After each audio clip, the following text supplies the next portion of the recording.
Hi, this is Keith. This is a lecture for Chapter 8 on love and communication in intimate relationships. If you haven't read that chapter yet, it's a good idea to do that first and then watch this lecture. Let's begin. This lecture is jam-packed. We'll discuss friendship and love and sexuality, styles of love, jealousy, making it last from passion to intimacy, the nature of communication, sexual communication, developing communication skills, and conflict and intimacy. So, love is one of the most powerful emotions that we feel as humans.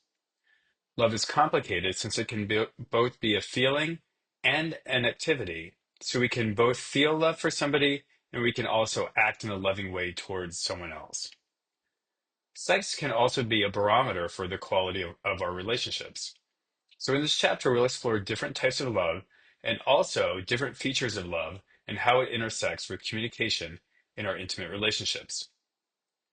The first type of relationships we'll take a look at is friendships. So, love and friendship are alike in many ways. For example, in a very close friendship, there is a sense of understanding and mutual acceptance and companionship. So, what makes love relationships and friendships different? Well, lovers tend to hold more fascination for each other than friendships, and there usually is a greater sense of exclusivity with love partners than with friendships. This isn't always the case, but generally so. That said, love relationships can also have their perils. Love has a greater potential for distress, conflict, and mutual criticism. But in general, love relationships tend to run deeper and stronger than friendships. In many cases, friendships appear to be a foundation for a strong love relationship. Now, this means that strong love relationships also tend to have a strong friendship component. But as many of us know, passion and emotional intimacy can alter the nature of friendships and create new expectations and possibilities. Some of these expectations can take the form of expecting that your love interest will spend most of their time with you, or that the intimacy that you share will be exclusive among the two of you. Some of the possibilities of these relationships can be companionship through difficult times and someone to do things with, like take trips. And of course, sometimes friendships can turn into loving relationships later. Research shows that almost half of mixed sex friends experience romantic attraction at some point. But things are changing as our society has different expectations about marriage. For many, especially young people who remain unmarried for longer periods, friends are their primary partners through life. I think we can all agree that we're very grateful for our good friends. Okay, so let's take a deeper dive into the relationship between love and sexuality. So we know that love and sexuality are intimately intertwined. This is especially true since our sexual standards have become more individualized and personal rather than being dictated by institutions or shared values. So love within sexual relationships has become even more important. Historically, in many societies, sex was a way to have children and continue the family line. Love in these types of relationships was less important. However, today in our society, love has become a critical component of our sexual relationships, and love still remains Americans' top reasons why they marry. And there is no doubt that love is an important determinant of sexual satisfaction. Research shows that two of the most important factors of sexual satisfaction are the level of intimacy in the relationship and the longer the time that the couples have been together. Now, what's interesting is that more sex does not necessarily mean greater happiness in the relationship. In fact, one study found that having sex once a week within a marriage or an established relationship was related to the optimal level of happiness. More sex than once a week did not translate into more happiness. Another factor that impacts the quality of the relationship is how couples share power or not. One study found that there was more sexual activity among people in countries that have greater gender equality than in countries where power was not shared between genders. So, for example, places like Switzerland, Denmark, and the Netherlands have high levels of gender equality, and they also report more casual sex partners, more sexual partners per capita, and greater tolerance of premarital sex.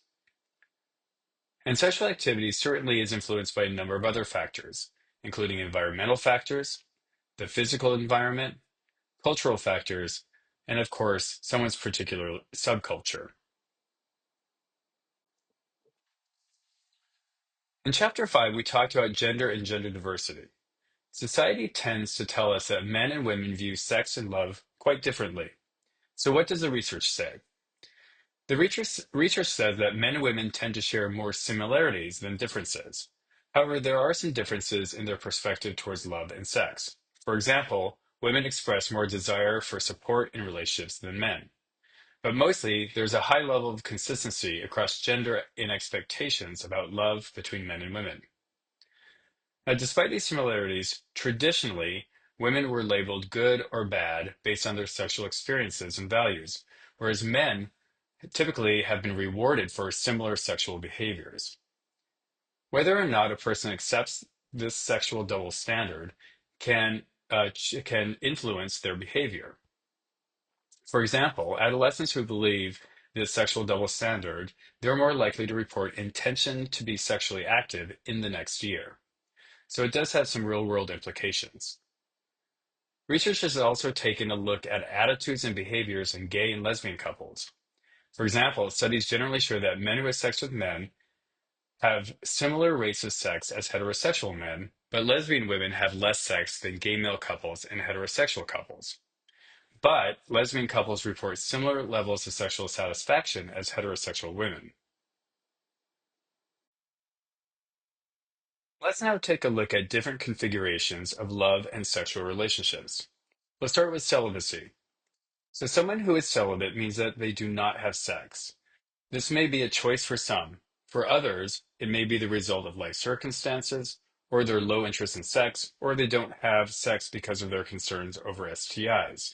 So, being celibate can be for a variety of reasons. Now, celibacy is often confused with asexuality, which is a lack of sexual attraction. But just because asexual people have a lack of sexual attraction doesn't mean that they aren't forming social and emotional connections, which they very much are forming. Most researchers agree that when they refer to an asexual person, they use the criteria of self-identified as sexual. That is, someone takes on as a sexual orientation identity. This is in contrast to being celibate, which again can occur for a variety of reasons, not necessarily related to identity, but can also be for reasons like fear of STIs or other sort of external reasons.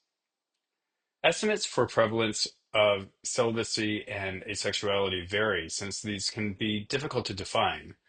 But celibacy and asexuality really challenge our notions that sex and love are inextricably linked.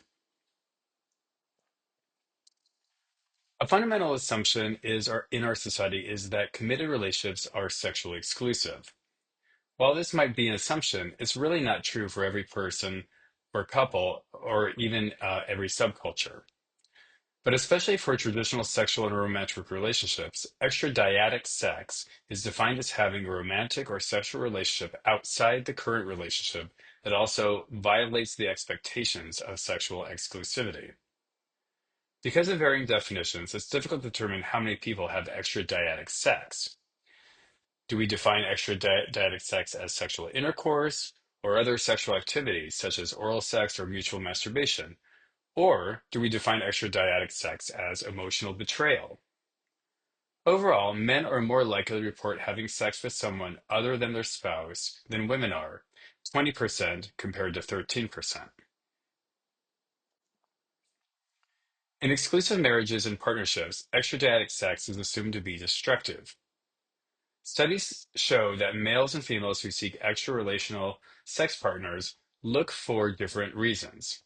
Men tend to seek out extradiatic sex partners purely for sexual gratification, where females tend to seek partners outside of their primary relationship for greater emotional connection.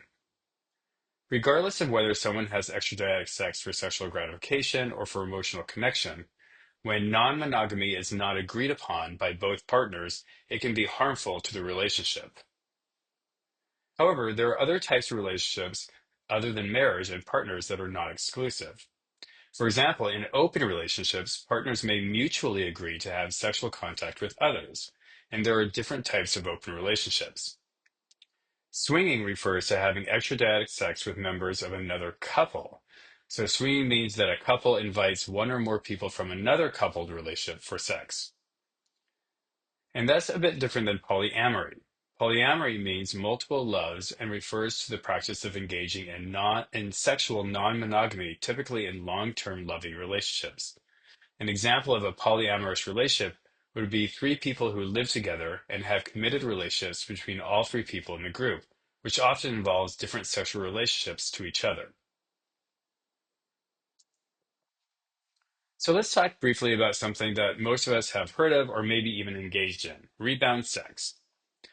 Most people have negative reactions following a breakup that can include sadness, distress, and anger. Sometimes those negative reactions can result in rebound sex, which is having a sexual experience in the aftermath of a romantic relationship breakup. Rebound sex is particularly likely to occur among those who consider themselves dumped, quote unquote, by their ex-partner. And motivations to have rebound sex include the need to boost self-esteem, to ease pain and loneliness, and to get over the breakup. Most of the time, rebound sex is frequent right after a breakup and then diminishes over time. Now let's turn to looking at different styles of love. We know that love and sex are closely linked in many relationships, but not all. Love reflects positive factors such as caring that draw people together and sustain them in a relationship. Sex reflects both emotional and physical elements such as closeness and sexual excitement. And as we know, it's possible to love somebody without being sexually involved and to be sexually involved without love. Sociologist John Lee describes 6 basic styles of love. These are relationship styles, not necessarily individual styles. Eros is the love of beauty and fascination with the physical. This love is very sensual, and this love tends to burn very brightly but can flicker out very quickly as well. In contrast, mania is love that is obsessive and possessive. This is the kind of love where just the slightest sign can bring on feelings of ecstasy, but those feelings are short-lived. Being in this kind of love is like a roller coaster. Next, he describes ludus as a playful love. And this type of love is a game rather than something deep and passionate. People who are engaged in ludus love tend to not take it very seriously. Storge love is love between companions. This kind of love begins with friendships and then enters into a more romantic relationship. In contrast, agape refers to brotherly love or the traditional Christian love that is chaste, patient, undemanding, and altruistic. Finally, pragma is a practical love. For this kind of love, it tends to be very practical in that lovers seek out partners who meet certain criteria, such as education or socioeconomic status or other criteria. And of course, there are different mixtures of these basic love types. Take a moment to think about your styles of love. Psychologist Robert Sternberg developed the triangular theory of love, which emphasizes the dynamic quality of love and relationships, or of love relationships. In his theory, love is composed of 3 elements: intimacy, passion, and commitment. So here, intimacy refers to the warm, close bonding feeling we get when we love someone. In just a minute, we'll talk about the 10 signs of intimacy. Passion, in contrast, refers to the elements of romance, attraction, and sexuality in the relationship. Passion may be fueled by a desire for self-esteem or the desire to be sexually active, to affiliate, to dominate, or to subordinate. And commitment consists of 2 parts. Short-term commitment, which is an individual's decision that they love somebody, whether conscious or unconscious, and a long-term commitment, or the maintenance of love. And each element can be enlarged or diminished in the course of a loving relationship, which then can impact the quality of the relationship. Different combinations of intimacy, passion, and commitment can produce different types of love, and we'll talk about that in the slide after this next one.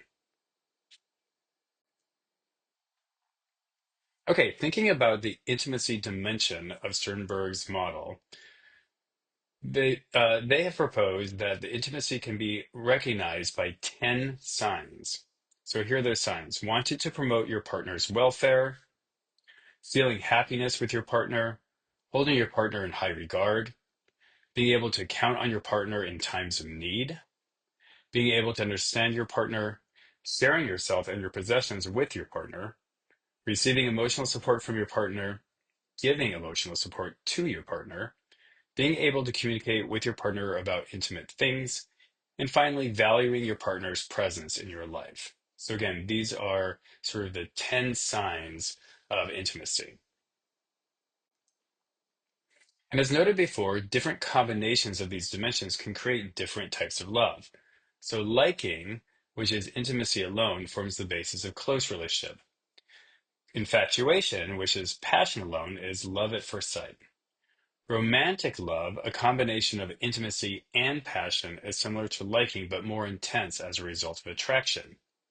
Compassionate love, or the combination of intimacy and commitment, is essential to a committed friendship and as often begins as a romantic love. All right, let's talk about a few other types of love. Fatuous love can bring together passion and commitment and is deceptive and feels like a whirlwind love where passion soon fades. Consummate love is a combination of intimacy, passion, and commitment. And it's kind of what our notions are of the ideal love, since it combines all of these elements. But it must be nourished if it's to be sustained. In contrast, empty love is commitment only and is what is involved in staying together for reasons other than intimacy and passion. Finally, non-love is the absence of all three of these. So it's an absence of intimacy, passion, and commitment, and can take many forms, such as attachment for financial reasons. So think about the relationships that you've been in. What combinations of these factors have really defined your past relationships? Recall that the points of the triangle are intimacy, passion, and commitment. According to the triangular theory of love, the shape and size of each person's love triangle indicate how well each is matched to the other. So, a relationship in which the intimacy, passion, and commitment components are equal for both people in the relationship result in two equilateral triangles shown at the top of this figure. But if the components are not equal, differences in amounts of love are experienced and unbalanced triangles form, like you see in the other triangles below the first one. In the closely matched relationship, one triangle may be equilateral while the other is close to equilateral, so the triangles overlap closely but not perfectly. In a moderately mismatched relationship, the triangles may be of similar size, but they do not overlap very closely. And then, in a severely mismatched relationship, the triangles may be quite different in both size and alignment. Another aspect of love lies in our attachment to others. Attachment here refers to a close, enduring emotional bond that finds its roots in infancy. There are different theories of attachment. However, a commonality between these different theories is the belief that the types of attachments we form with our caregivers are templates to how we approach relationships later on in our lives. And research shows that romantic love and infant caregiving attachment have similar emotional dynamics. A core element in both romantic love and infant caregiving relationship is the need to feel emotionally safe and secure. And it's in these early attachments that affect the way, these early attachments that affect the way we process information, interact with others, and view the world later in life. For example, in a mature, intimate adult relationship, it's important to accept and seek vulnerability. According to attachment theory, our early relationships with caregivers really set the stage for how well we manage vulnerability in our relationships as adults. So these styles of attachment develop in childhood and continue through adulthood. Let's take a look at some common attachment styles. Adults with secure attachments, which are about 50%, 56% of adults, find it relatively easy to get close to others and don't frequently worry about being abandoned or getting too close. Adults with anxious ambivalent attachments, which make up about 19 to 20% of adults, believe others don't get as close as they themselves want, feel it's easy to fall in love, and often have obsessive experiences. Finally, adults with avoidant attachments, about 23 to 25% of adults, feel discomfort at being close to others, are distrustful and fearful of being dependent, and may believe that romance seldom lasts. So, if you look across these different attachment types, the key dimensions of adult attachment lie in the dimensions of avoidance and anxiety. Another type of love is unrequited love, but unfortunately, this is the type of love that is one sided or not openly reciprocated or understood. So, why would we recognize this type of love? Well, even when a relationship is imagined, people can suffer tremendous anguish when they feel rejected. So, it still can have a really strong emotional impact. And both persons who are involved may feel its effect. So, would be lovers may feel that the attraction is mutual, that they have been led on, and that the rejection was not clearly communicated. On the other hand, rejectors may feel guilt, but also find the other person's persistence potentially intrusive and annoying. So, let's talk about jealousy. When is the last time you or one of your friends felt jealous? Jealousy refers to an aversive response to a partner's real, imagined, or likely involvement with a third person. Jealousy is complex. Jealousy doesn't necessarily signal difficulties between partners, and many people think jealousy proves the existence of love. However, jealousy may not so much prove the existence of a loving relationship as much as it demonstrates insecurity and immaturity. It is important to understand jealousy. Doing so can help eliminate some of the pain that jealousy may bring. Jealousy should also be understood since it can cement or destroy a relationship. So, on one hand, it can sort of help to maintain a relationship by reinforcing exclusivity.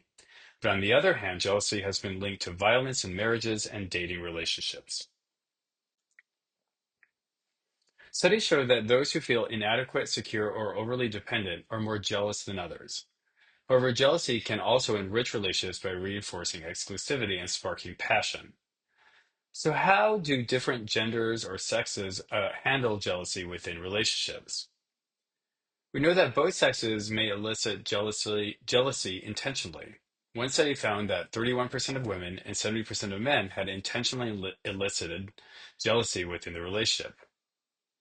However, neither gender is more or less subject to jealousy. Men are more likely to leave a relationship to protect their self-esteem. Men are also more upset by a partner's sexual non-exclusiveness, while women are more upset by a partner's emotional non-exclusiveness. For many couples, being intimate outside the relationship violates the sense of exclusiveness that makes the relationship special. So, how do we manage jealousy? Rational jealousy can be dealt with by addressing the underlying cause of the insecurity. And underlying issues may be the fear of being left or a belief that someone may not be faithful when they actually are. If the jealousy is excessive, where someone may need constant reassurance, they must also confront their own irrationality and security. If the jealousy is well founded, the partner may need to modify or end the relationship with the third party. Importantly, modifying the third party's relationship symbolizes a partner's commitment to the primary relationship. So, how do we make love last? We can call the kind of love that lasts intimate love. Intimate love is where each person knows that they can count on each other. Intimate love is based on three primary things. First, it is commitment, which is a determination to continue a relationship or marriage in the face of bad times as well as good. Commitment is important because it is not so much of a feeling as it is a conscious choice about a promised shared future. Feelings come and go, but commitment can sustain a relationship over the long term. The second is caring or making another person's needs as important as your own. And finally, there's self-disclosure. This is revealing personal information that others would not ordinarily know because of its riskiness. And of course, communication is a critical component of sustaining love. Let's talk more about communication. Communication is a transactional process by which we use symbols to establish human contact, exchange information, and reinforce or change our own attitudes and behaviors and those of others. Communication has a number of important features and contexts associated with it. Those can include a cultural context where the language that is used and the values, beliefs, and customs associated with it convey important information. Traditionally, our culture has viewed sexuality as negative. However, different racial and ethnic groups may have different language patterns that can impact the way that they communicate about sex.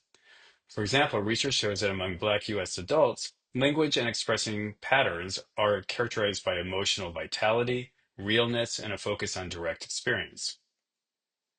The second context is the social context. Here we refer to the roles we play and what those roles are in relationship to status, which is a person's position or ranking in a group. Historically, men and women have played out masculine and feminine roles, and our society values certain types of relationships and sexual configurations more than others, such as valuing heterosexual relationships over LGBTQ plus relationships. And finally, there is a psychological context which determines how unique individuals communicate. The psychological context refers to the fact that we are all individuals, and while cultural and social context might exert influence over us, we still have individual choice. And depending on whether or not we have positive or negative feelings about sexuality, will determine how we communicate about it. And of course, communication doesn't always necessarily mean using words. In fact, most of our communication about our feelings is nonverbal, especially through proximity, eye contact, and touching. Physical proximity refers to how close we are or stand to another person. Physical proximity may set the stage for both psychological intimacy and sexual closeness and affection. So think back to the COVID-19 pandemic, where we had restrictions around how close we should maintain our distance from one another. And this has complicated our usual ideas about physical proximity and our comfort zone. We may have had, we during this time, we really had to show interest or disinterest in other ways. Another way of communicating is through eye contact. Making eye contact is a signal of interest. Research shows that the amount of eye contact between partners can reveal conflict or agreement. Finally, the third type of nonverbal communication is through touch. Touch is the most basic of all senses, often signaling intimacy, immediacy, and emotional closeness. Those who touch appear to self-disclose more. On the other hand, there are a lot of examples about how touch can be inappropriate, such as inappropriate touching in a crowded subway or bus. Now that we've talked about verbal and nonverbal communication, let's turn to sexual communication. Communication is important in developing and maintaining a sexual relationship. We communicate about our knowledge and values about sex in childhood and adolescence. Communication allows us to establish relationships. And communication gives us tools to explore and maintain sex and sexuality in our relationships. What does communication about sex at the beginning of a relationship look like? Most of us carry around scripts about how relationships are supposed to begin and how they're supposed to proceed. These interpersonal sexual scripts provide us with instructions on initiating relationships. So, one documented bias or effect that people have at the beginning of a relationship is called the halo effect. Now, this is the assumption that attractive or charismatic people also possess more desirable social characteristics than are actually present. In other words, because somebody is attractive, most of us tend to project other positive qualities like sociability and popularity and intelligence on that person when they may, in fact, not have those qualities.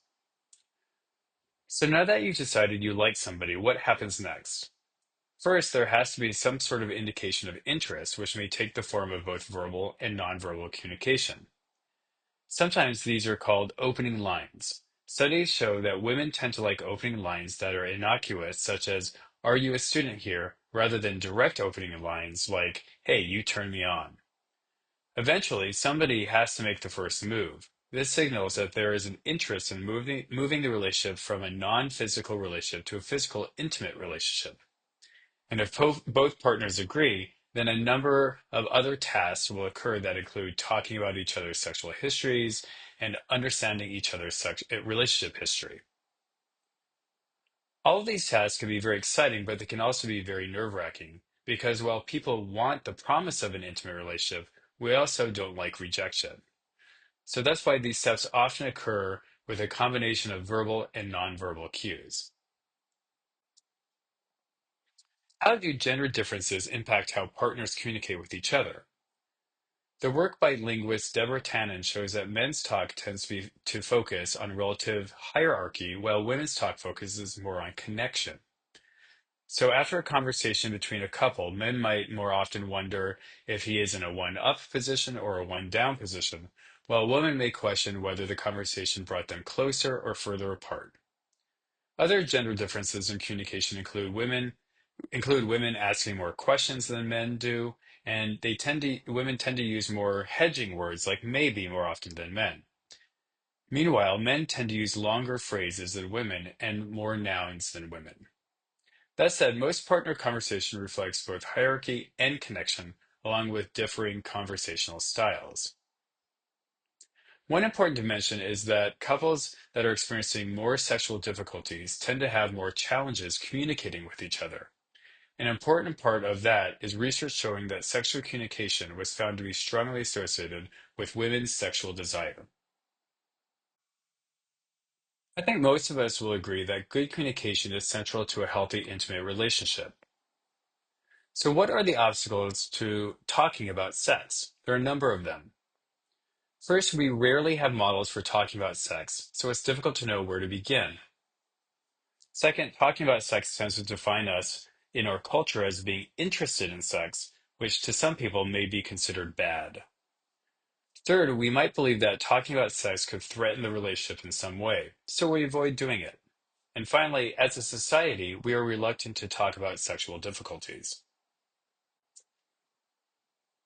As important as understanding obstacles to talking about sex, we also need to understand what is good sexual communication.